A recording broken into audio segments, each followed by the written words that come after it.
Ay ating pong pagbubulay-bulayan, ating pong babasahin ng 1 Corinthians chapter 15, verse 57. Ang talata na nung unang panglinggo ng buong ito ay ating pong pinagbulay-bulayan. Ganyan pong sinasabi ni Pablo, "But thanks be to God who gives us the victory through our Lord Jesus Christ." Let us all pray. Lord, we are truly thankful sa iyong biyaya, kahabagan. Salamat, Panginoon, sa iyong presensya na kanina pa lamang pagpasok pa lang namin ng bahay-sambahang ito, naranasan na namin, Panginoon. Hindi po kami bumabase sa aming nararamdaman kung blessed man kami o hindi, O Diyos. Sapagat meron namang kaming katiyakan na may alab man o walang alab kami nararamdaman, ikaw ay hindi nagbabago. Your presence is in the midst of us, Panginoon. Sapagkat ang aming pag-gather ay hindi dahil sa anumang bagay, kundi dahil sa iyong pangalan. At pangako mo, O Diyos, na kung kami ay magkakatipon sa pangalan mo, dumoroon ka sa aming kalagitnaan. We are sure, we are confident that you are here in the midst of us this morning, O God. Lord, yakapin mo po ang bawat isa sa amin, habang ang salita mo ay aming pinagbubulay-bulayan. Habang ipinapahayag ng iyong lingkod, nagagamitin mo lamang tagapagdala, O Diyos. Habang nakikinig ang iyong mga anak, ang dalangin namin, ang paghipo mo sa aming mga puso, espiritu at kaluluwa ay aming maranasan.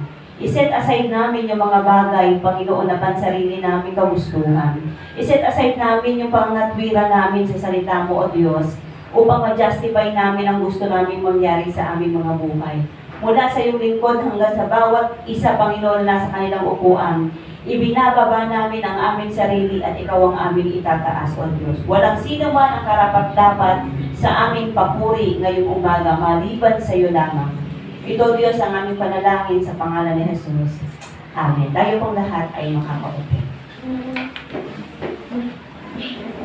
Ang atin pong mensahe na pakikinggan ngayong umaga ay akin pong pamamagatang Victory Assured. Okay. Sapagkat ang ating pong tema ngayong month na ito ng ating Thanksgiving month ay Jesus our banner of victory. Ang Diyos po ang ating tagumpay at isa sa mga bagay na dapat natin ipagpasalamat sa Diyos. Pinagtagumpay tayo ng Panginoon sa loob ng 2020. Isang buwan na lang po, tapos na po ang 2020.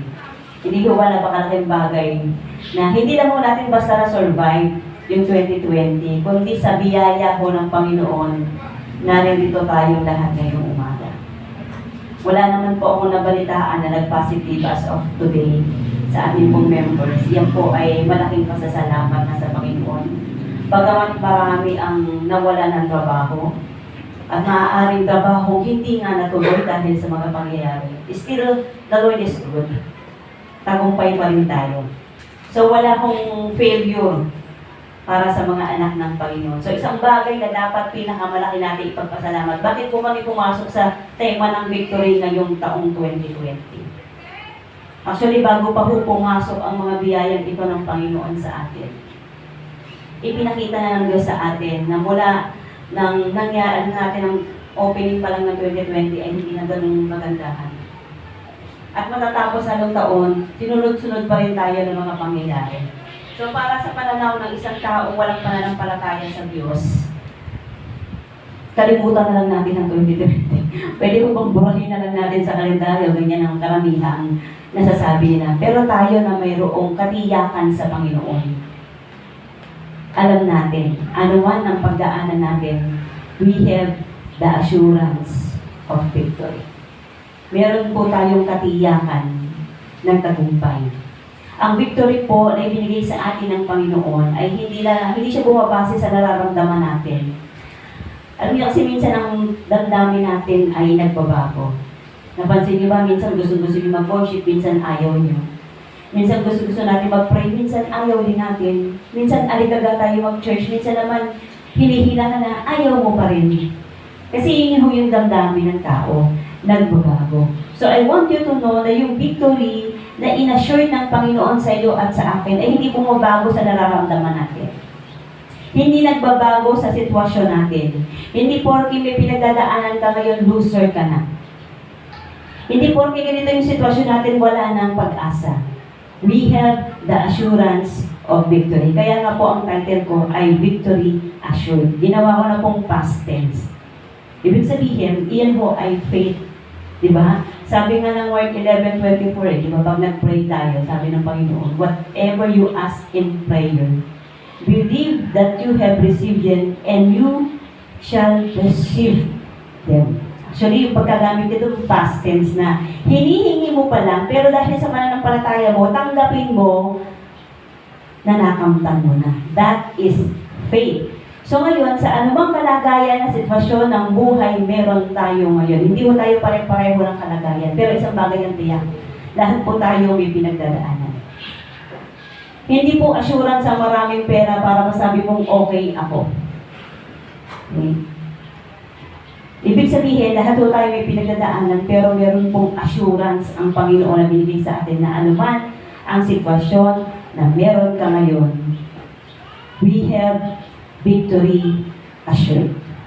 Okay? So, ano mo bang ibig sabihin ng victory assured? What victory assured means?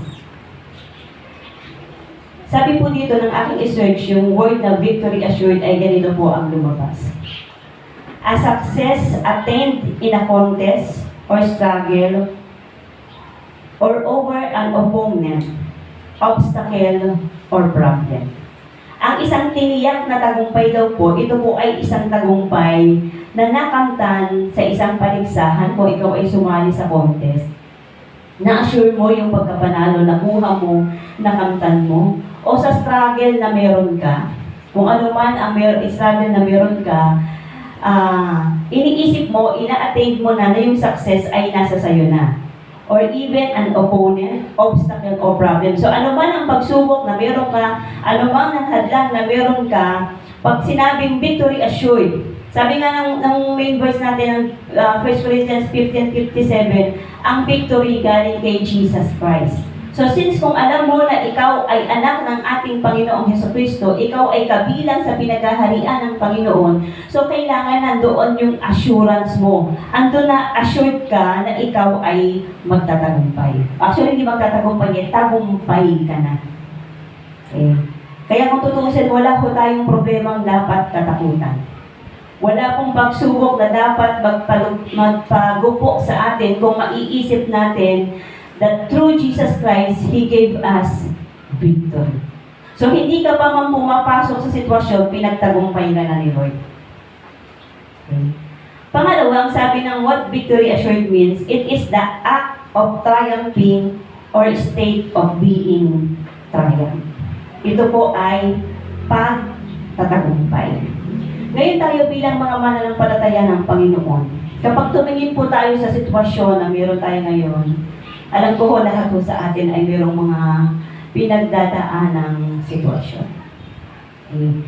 So, kahapon po, galing ako sa ospital kasi yung kuya ko na supposed to be ay kausap ko, papuntang Divisoria ay na-aksidente ng Thursday ng gabi.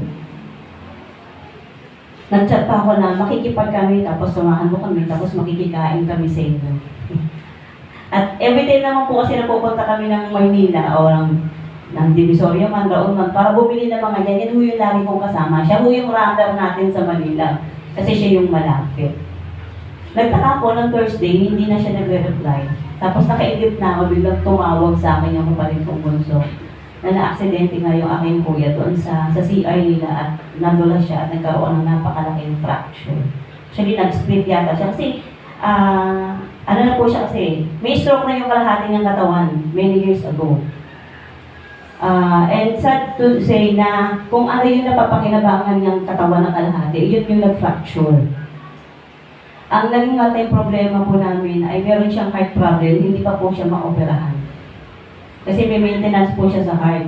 So kahapon habang nagpe-pray ako, hindi ko alam kung ano ang word na dapat kong bitawan. Although talagang umiiyak siya, humihingi siya ng prayer. So paano ko ipapakita sa kanya yung victory kung ganito yung sitwasyon? Sabi ko nga minsan, ang aksidente hindi na kailangan lumabas ng bahay pag talagang mapapahamak ka kahit nasa loob ka ng bahay.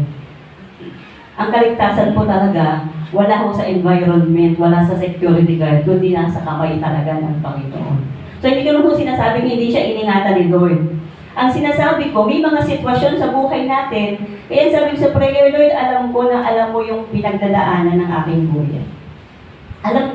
Umiiyak na siya kasi syempre, ang sakit ng pain, hindi naman siya magamot-gamot kasi inaantay yung heart dahil may heart problem na hindi pwedeng basta operahan. Pagdating ko kahit anong tapang niya, umiyak.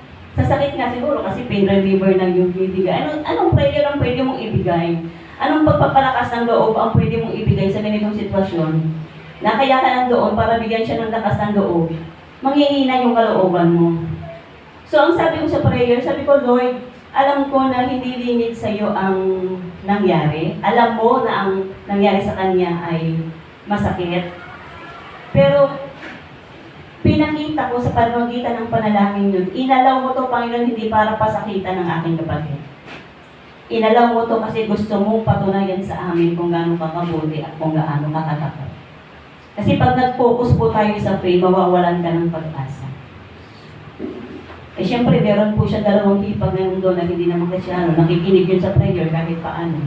Baka isipin nila ang Diyos natin, alam pala niya masasaktan, bakit hinayaan. So pinakita ko na inalaw ko ng Panginoon kasi merong mas gustong patunayan ng Diyos. Okay. Ilagay ko yan sa sitwasyon natin. Actually ngayon ho, ay ililipat po siya ng ospital from Mary Johnston. Kasi sinuwag test mo na siya, hindi mo na siya nilabas eh. Alam niyo kahit anong sakit, kailangan may swab test. So kagabi lang po lumabas yung swab test niya, ililipat siya ngayong araw na ito. Ilagay natin po ang ating mga sarili sa ating mga sitwasyon. May iba-iba tayong sitwasyon na mabibigdadaanan sa mga pagkakataon ito. Hindi ko alam kung ano yung struggle na meron tayo. Minsan kung iisipin mo, kakayanin ko pa ba ito? Paano ko matitiyak na magtatagumpay ako sa sitwasyon na meron ako ngayon?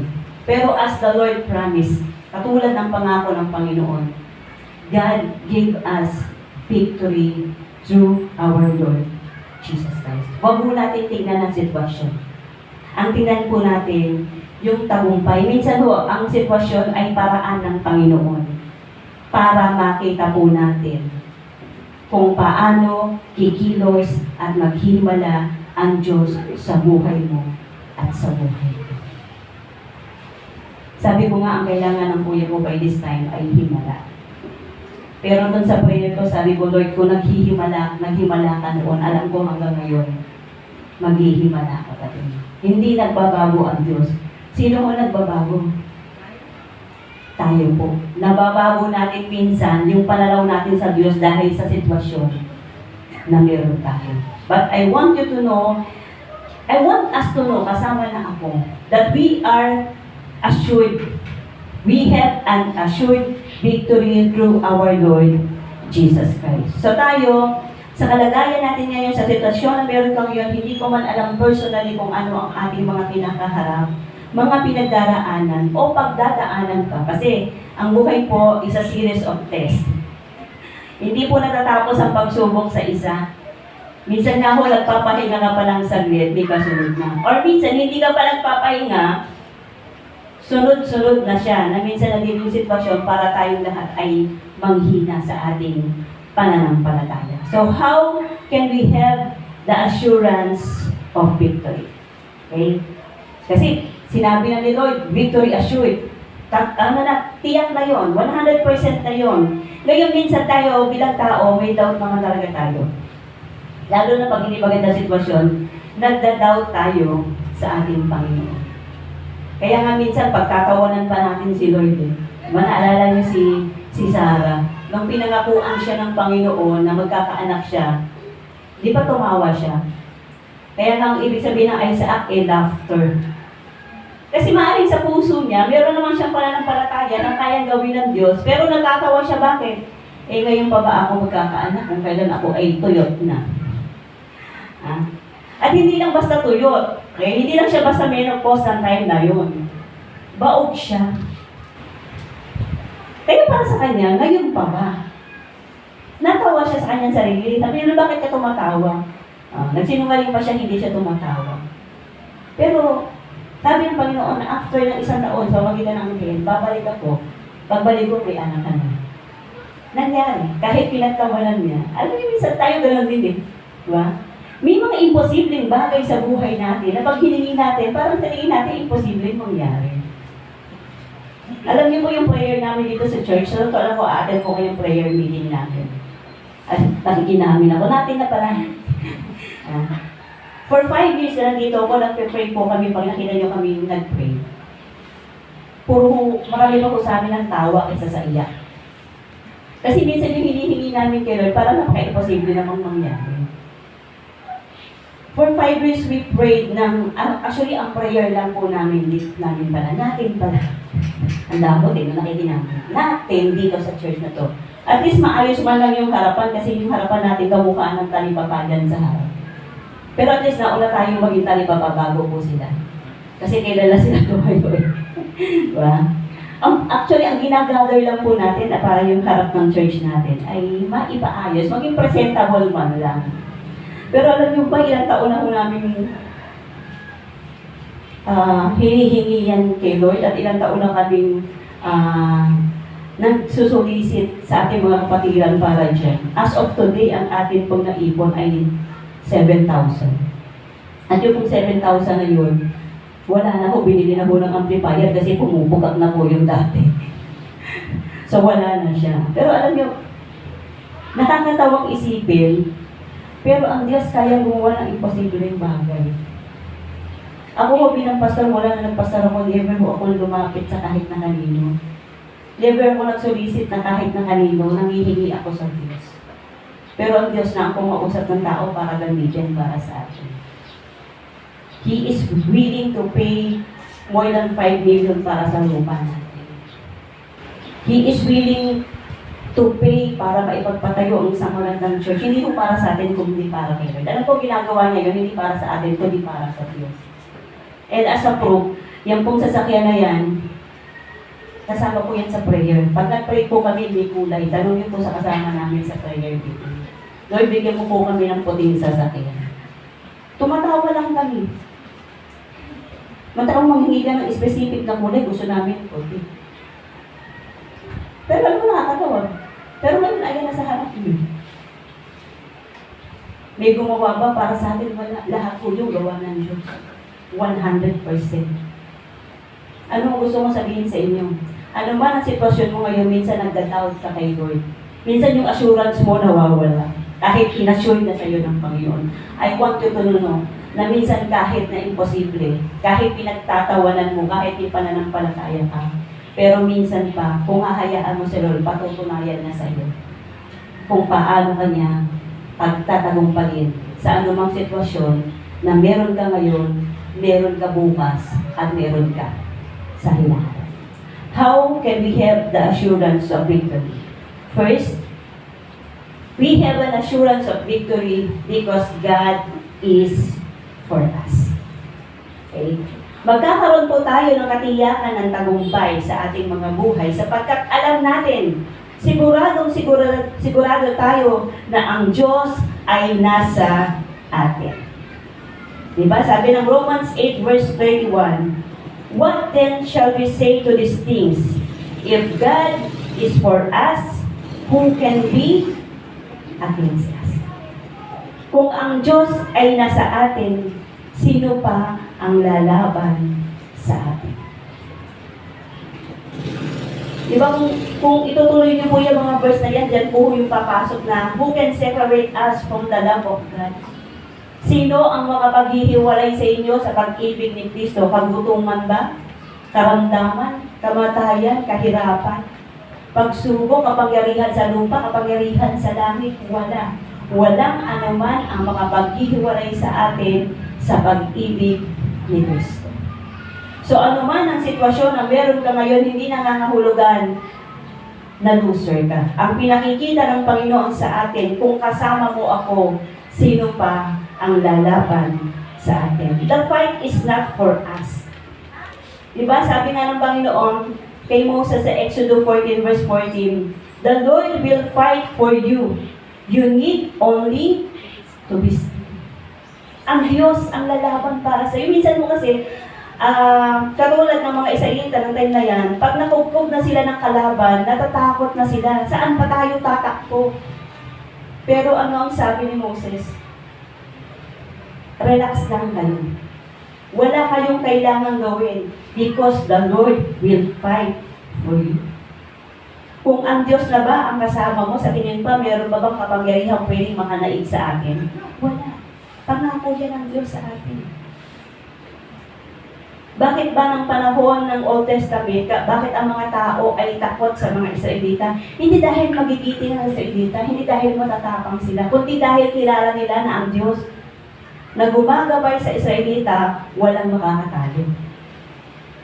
Ngayon, kung ikaw sa sarili mo, alam mong kasama mo ang Diyos, ano ang dapat mong ikatakot? Minsan sabihin mo, hindi, Pastor, nasasabi mo lang yan kasi wala ka sa sitwasyon namin. Pero bakit hindi mo subukan? Ang Diyos ba ay bumabase sa sitwasyon na meron tayo? Nasasabi mo lang yan kasi hindi mo pinagdaraanan yung pinagdaraanan ko. Hindi ko pinagdaraanan ang pinagdaraanan mo, pero pinagdaanan niya ng Diyos. Kung meron mang higit sa lahat na nakakaunawa sa nararamdaman mo at sa pinagdaraanan mo, walang iba kundi ang ating Panginoon sa Kristo. Kung nag-suffer ka, sa tingin ko, mas mahirap yung suffer na pinagdaanan ni Lord kaysa sa iyo. Kung na-persecute ka, sa tingin ko, yung persecution na meron ka, hindi mo pinagdaanan katulad ng persecution na pinagdaanan ni Lord. Kaya nga ang sabi ng Biblia, ang Diyos is near to the broken-hearted. Malapit ang Diyos sa mga broken-hearted. Bakit? Kasi ang Diyos mismo naranasan niya. So kung hindi kita naiintindihan sa tingin mo at hindi kita nauunawaan dahil hindi ko alam kung anong nararamdaman mo, pero ang Diyos alam. At kung iniisip mo na kung kasama mo ang Diyos, etong tinitiyak mo sa sarili mo, walang pagsubok, walang problema, walang sitwasyon o pagkakataon na pwedeng manaig sa akin sapagkat kasama ko ang Diyos. We have the assurance of victory because God is for us. God is with us. Ano ibig sabihin ng Emmanuel? The Lord is with us. Kasama natin si Lord. Kaya, fight lang. Diba? Sabi nga nila, fight, fight, fight, go, go, go lang. Why? Because the Lord is for us and He is with us. Second, how can we have the assurance of victory? We have an assurance of victory because God loves us. Eh, bakit ka magkakaroon ng katiyakan sa tagumpay? Simple, mahal ka ng Diyos. Ayaw ng Panginoon na ang anak niya ay maging talunan. Actually, sabi nga ng Panginoon, nang mapako siya sa cross ng Kalbaryo, yung word niyang, it is finished. Naniniwala ako, lahat ng sitwasyon sa buhay natin, kasama yun sa tinapos niya. Kasama yun sa word na naganap na niya. So, ang tagumpay ay makakanta natin at meron po tayong assurance nun sapagkat alam natin na mahal tayo ng Panginoon. As a demonstration of His love, God gave us the very best He had. Binigay ng Panginoon ang kanyang pinakamabuti para sa atin. Ano ba yung pinaka-best para sa atin na binigay ni Lord? Ang kanya pong bugtong na ina. Wala na pong pinakamahalaga sa isang tao kundi ang kanyang anak, lalo na kung iisa ang iyong anak. But the Lord is more than willing to sacrifice His one and only Son. Why? Because He loves us. Mahal tayo ng Panginoon. Kaya huwag po natin isipin na kapag may pinagdaraanan ka, pinaparusahan ka nito. Pinapahirapan ka nito.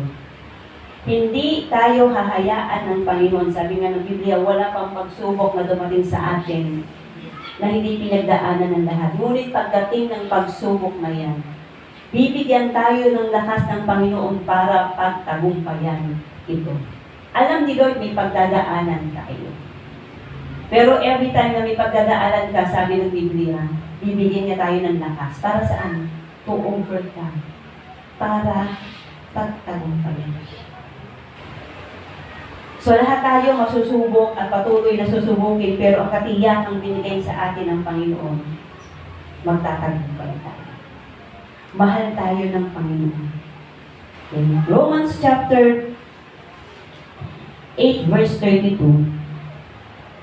He who did not spare His Son, but gave Him up for us all, how will not also He, along with Him, graciously give us all things? Hindi niya pinagkait ang kanyang anak para sa bawat isa sa atin. Bakit?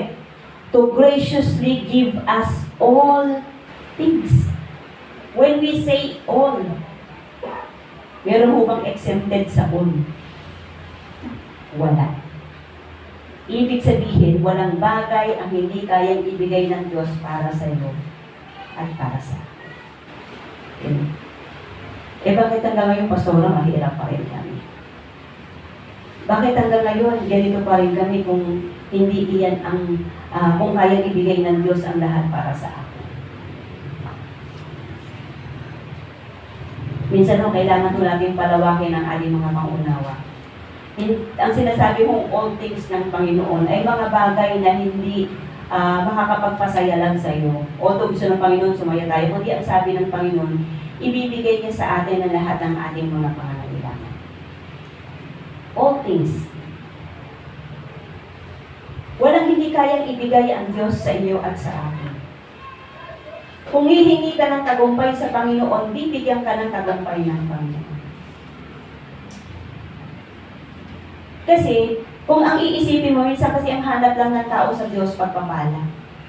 Kaya kapag naghihirap na ayaw na niyang maniwala na mahal sila ng Diyos. Kaya alam niyo minsan, yung mga taong dumadalo lang dahil pagpapalain lang sila o may matatanggap lang sila, hindi lumalalim spiritually. Diba? Saan mo gusto pumunta? Ay, doon ako pupunta sa church kasi pag umaten kami doon, pag uwi namin, sigurado may bigas na kami. Ay, pag doon ako umaten kasi yung anak ko, ano yun eh, scholar yun ng school na yun, kaya, ng church na yun, kaya doon kami. Kaya pagka nawala yung mga pagpapala, nawawala rin yung kanilang pag-ibig sa Diyos. Bakit? Kasi doon sila nakatingin sa pagpapalang tinatanggap nila. Pero hindi nila alam kung sino yung pinagmumula ng pagpapala ang pinakamahalaga sa lahat. Mahal ka ni Lord. Mahal tayo ni Lord. So ano man ang pinagdadaanan mo, ano man ang kinakaharap mo, kahirapan man yan, karamdaman man yan, ang sabi ng Panginoon, kaya mong ibigay ang lahat. Best. Alam niyo, pag sinabing pinakamabuti, hindi lahat po ng maganda mabuti. Alam niyo yun? Halimbawa, ikaw bilang magulang. Ang mga anak natin na maliliit, minsan, gusto mo natin bigyan ng gadget kasi masaya yun para sa kanya. Parang naiingit ka pagka yung anak mo, walang ganung gadget, samantala yung mga kalaro niya, wala. Parang nalulungkot ka na yung anak mo ay napag-iiwanan. Diba? Alam niyo, minsan ibang magulang nangungutang pa para maibigay lang sa anak, yung magpapasaya sa anak. Pero ang tanong, yung ba magpapasaya sa kanya ay makakabuti para sa kanya? Hindi lahat ng maganda makakabuti. O masaya ang anak pagka maraming pera, pero makakabuti ba sa anak ang marami siyang pera? Yung tipong grade 6 pa lang, pinagpauna mo na ng 500 sa school. Masaya siya. At in siya sa school. Siyempre, pag maraming pera, maraming friends. Pero ang tanong, makakabuti nga ba sa kanya? Yun yung sinasabi ko sa inyo. Hindi lahat ng papapasaya sa iyo, makakabuti sa iyo. Ang pangako ng Diyos, ang ibibigay niya sa iyo yung best. Do you get the point? Kasi kung isipin mo, kung gano'n, bakit hanggang ngayon mahirap pa rin ako? Kasi kung tingin ni Lord, ito ang mas makakabuti para sa iyo. Kasi pag marami ka pang pera, nasa kayo ang mababa hanggang ngayon. Baka ayaw na ng church na maliit, gusto mo na malaki kasi may kotse ka na, wala kang pagpapayta ng kotse mo. Okay? Hindi dahil sa ayaw kang pagyamanin ni Lord, kundi sa tingin ni Lord, sa panahong ito ang makakabuti para sa iyo. Bagamat gusto mo to, pero hindi siya makakabuti sa iyo, ay hindi ko bibigay sa iyo. Ang bibigay ko sa iyo yung best. Hoping na nakukuha niyo yung punto. Hindi mo dahil gusto ni Lord, manatili kang mahirap. Kundi sa ngayon, ang nakikita ng Panginoon, ito ang makakabuti para sa iyo. Imposible ba sa Diyos na pagyamanin tayo lahat? Hindi. Siya ang may-ari ng langit at ng lupa. Lahat kaya niya bigay. Walang imposible sa Panginoon. Alam natin yan. Pero ang sabi ng Panginoon, ang iniisip ko hindi yung magpapasaya sa'yo. Ang iniisip ko ay kung ano ang makakabuti sa'yo. Kaya pag pupunta tayo sa church, huwag niyong hanapin kung ano ang magpapasaya sa'yo. Ayoko sa church na yan, napaka-boring naman siya. Ay, ayoko ng pastoran niyo. Masyadong chubby, gusto ko slim lang yung pastoran. Diba? Hindi, ayoko dyan sa church na yan kasi mainit. Hindi. Ang hinahanap mo kung ano yung magpapasaya sa'yo. Kasi ang ibibigay sa iyo ni Lord, hindi lang yung basta magpapasaya sa iyo. O di ba, yung mga maraming may asawa ngayon, sinunod natin kung ano magpapasaya sa atin. Damay na ako. Ganyan kasi kabataan no? Talagang nilalabanan ng nanay at tatay kasi ito yung mahal ko, ito yung magpapasaya sa akin. Yun namang magulang, iniisip niya kung ano yung makakabuti sa iyo. Kaya ngayon, naisip niya tama para yung nanay ko. Kung sinunod ko lang yung nanay ko, hindi sana ako ganito ngayon. O aminin niyo mga nanay ngayon. Pati na rin mga tatay ko, nagsisisipan kayo. Wala na tayong magagawa, ito na po tayo. Tatanggapin na lang natin. Marinig po ako ng boyfriend ko sa likod. Tatawarin po ako. Inano ko lang yung punto kasi doon ka masaya eh. Alam niyo tao kasi pagka masaya, walang nakikita negative sides. Pero ang Diyos, nakikita niya lahat ng mangyayari sa atin. Kaya ang ibibigay niya, anak, bagamat ka masaya, pero hindi yan ang pinakamabuti para sa iyo. Ito ang para sa iyo. Eh dapat, alam mo kung mga nanay, kaya nangangaral sa kabataan. Kasi natutunan, na-experience ng mga magulang, na ayaw na sana na iparana sa kanyang mga anak. Okay. So hindi lahat ng masaya, makakabuti. Always remember that. So, ang gusto ng Panginoon, hindi sa kung saan ka masaya. Ang gusto ng Panginoon ay kung ano ang makakabuti sa atin. Mahal tayo ni Lord, iniisip niya kung ano makakabuti sa atin, kaya natitiyak natin na kahit hindi maganda ang sitwasyon, natitiyak natin na magtatagumpay tayo. Bakit? Mahal ako ni Lord, hindi niya ako papabayaan. Hindi niya inaalaw na maging ganito lang ako. Mahal ako ng ating Panginoon. God gave us His only beloved Son, Jesus Christ, when we were still enemies of God. Mahal tayo ng Panginoon ever since. Kahit hindi ka pa kumikilala sa Kanya, mahal na tayo ng ating Panginoon. Sabi ng Romans 5 verse 10, For if while we were God's enemies, we were reconciled to Him through the death of His Son, how much more, having been reconciled, shall we be saved through His life? So noon tayo mga kaaway pa ng Panginoon, ng Diyos, tayo po ay Kanyang ipinagkasundo sa Diyos pamamagitan ng kamatayan ng Kanyang anak.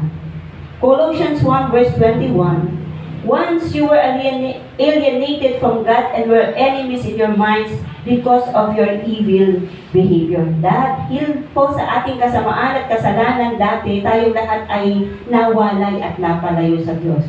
Bakit po tayo nagkaroon ng relasyon sa Diyos? Kasi mayroong isang Kristo na nagmahal sa iyo at sa akin. Na nag-reconcile sa Diyos. Para saan? Para tayong lahat mapalapit at mabuo ang relasyon natin sa Panginoon. So, we have the assurance of victory because God loves us. Anak, kapatid, nanay, anuman ang ating pwede maging relasyon sa ating age, I want you to know that God loves us. Hindi tutulutan ng Panginoon na ang kanyang anak maging talunan. Diba? Mahal tayo ng Diyos, iisipin ng Panginoon kung ano ang pinakamabuti para sa atin. Pangatlo, at panghuli na rin po, para maganda po ang inyong mga ngiti. Okay? We have an assurance of victory because Jesus won the victory. Bakit? May assurance tayo kasi pinagtagumpayan na ito ng Diyos. May assurance tayo ng victory sapagkat ang victory ay nakuha na ng Panginoon, nakamta na ng Panginoon. Diba sabi nga ng ating verse, 1 Corinthians 15:57, But thanks be to God who gives us the victory through our Lord Jesus Christ. So, ang ating kaaway ay talunan na, nasa ilalim na yan ng kapangyarihan ng ating Panginoon. Alam niyo ho, ang kaaway, Kung bakit pinalalagay niya sa isip mo na ikaw ay talunan. Naghahanap lang siya ng damay. Pero sa totoo lang, tagumpay na ho tayo sa simula pa lang. Minsan iniisip mo na, bakit ganito, bakit ganyan, iyan ay pandaraya ng kaaway para kuhanin ang iyong pananampalataya at panghinaan ka. Kasi alam niya, ever since talunan na siya, bakit ano ginagawa niya lang? Naghahanap na lang siya ng damay.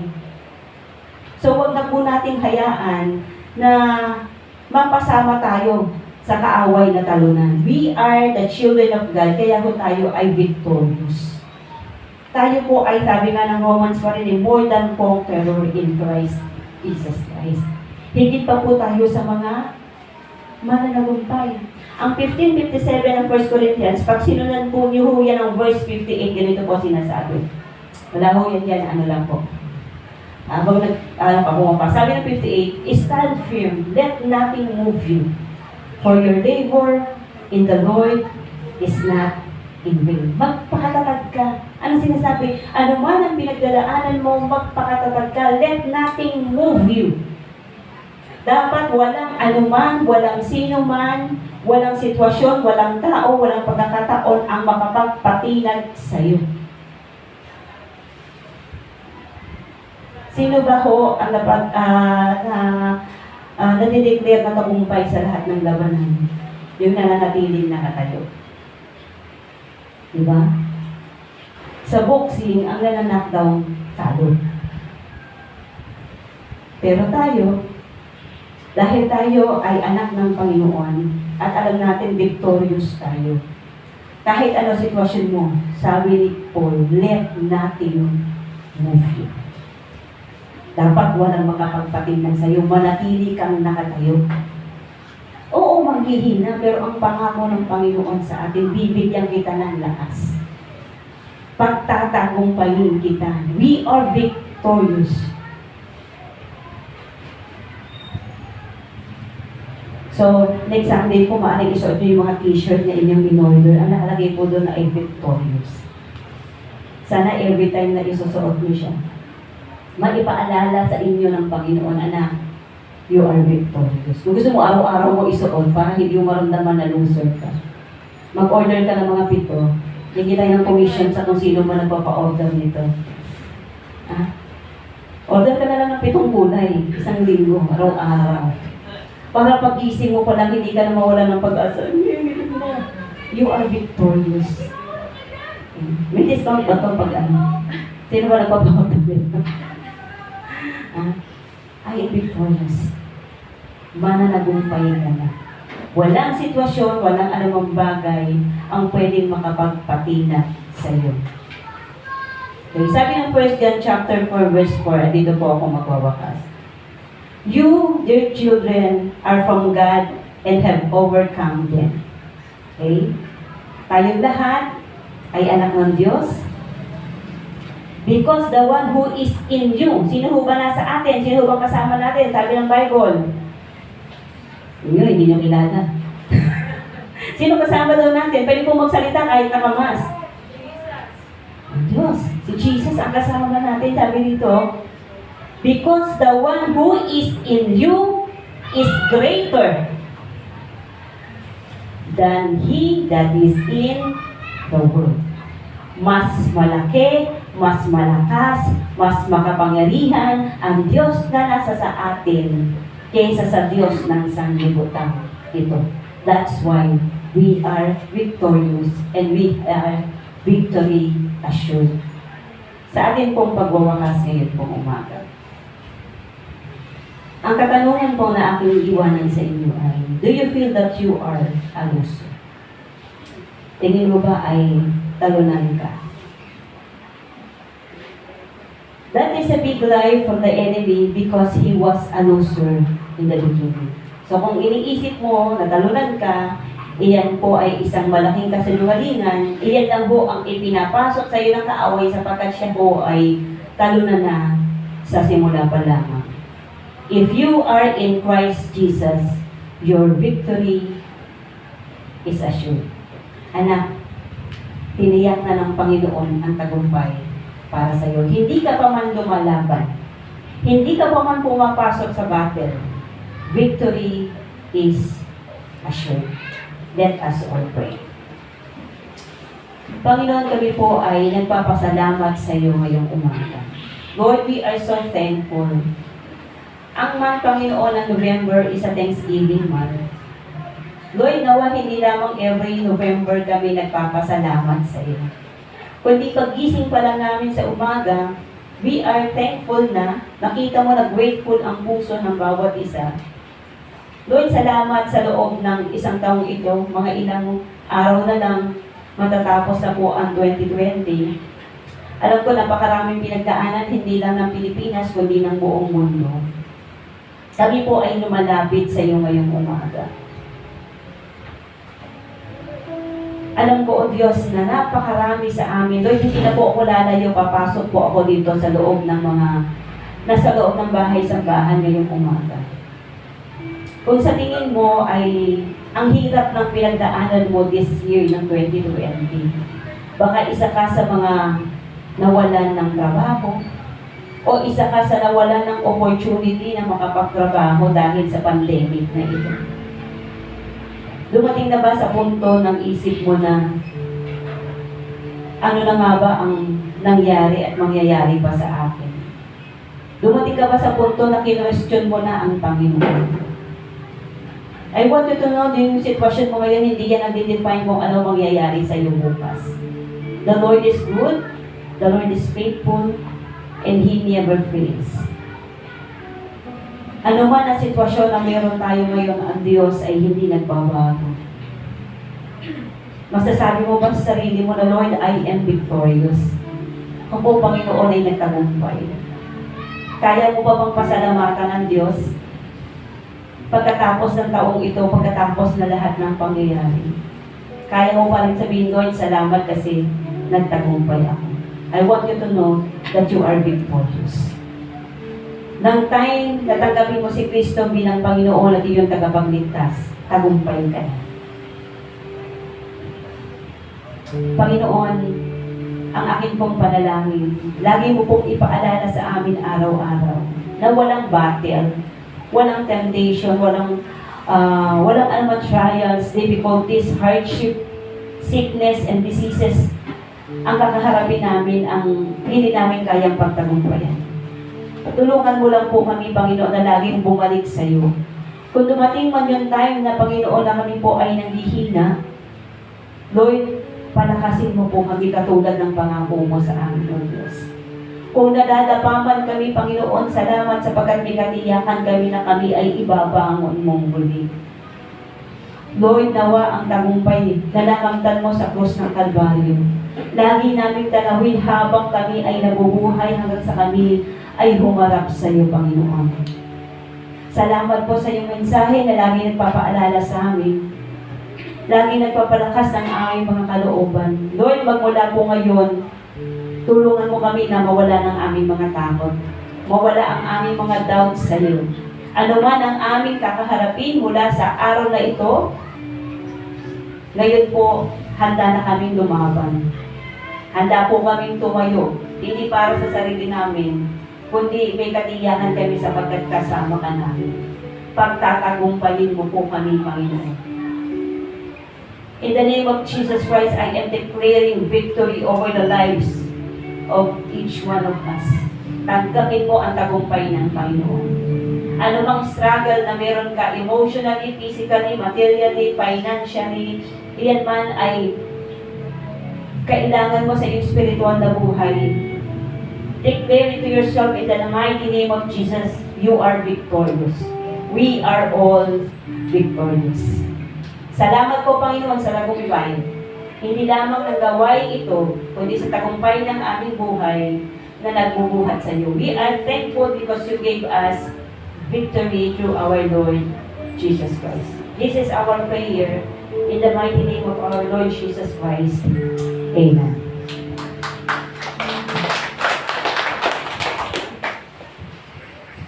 Tayo pong lahat ay manalangin. Panginoon, nagpapasalamat po kami sa iyo sa tagumpay ng aming gawain. We are so excited for another week na aming kakaharapin sa aming pagsamba at pasasalamat sa iyo. We are praying, Panginoon, na ang sa amin, O Diyos, ay mahanda. Hindi lamang sa saya ng fellowship, kundi sa saya na makapiling ang presensya mo sa bawat gawain. Lord, salamat po sa pagkilos ng iyong banal na Espiritu. I am praying na this time, Panginoon, sa aming pag-uwi, patuloy mo po kaming ingatan. Atin pong itaas ang ating kamay at tanggapin ang basbas at biyaya ng Panginoon. Sa Kanya na makapag-iingat sa inyo upang hindi kayo magkasala at makapaghaharap sa Kanya na walang kapintasan. Sa isang Diyos at tagapagligtas sa pangalan ng ating Panginoon Kristo, tagapin ng bawat isa ang kanyang kapayapaan, ang kanyang pag-iingat, ang kanyang kagalakan, ang kanyang pagpapala at tagumpay. Sa anumang larangan, nadalangin ko ang pabor ng Panginoon ay sumaating lahat kalakip ng kanyang presensya sa pangalan ng Ama, ng Anak at ng Espiritu Santo. Amen. Magandang umaga po, pagpalain kayo lahat ng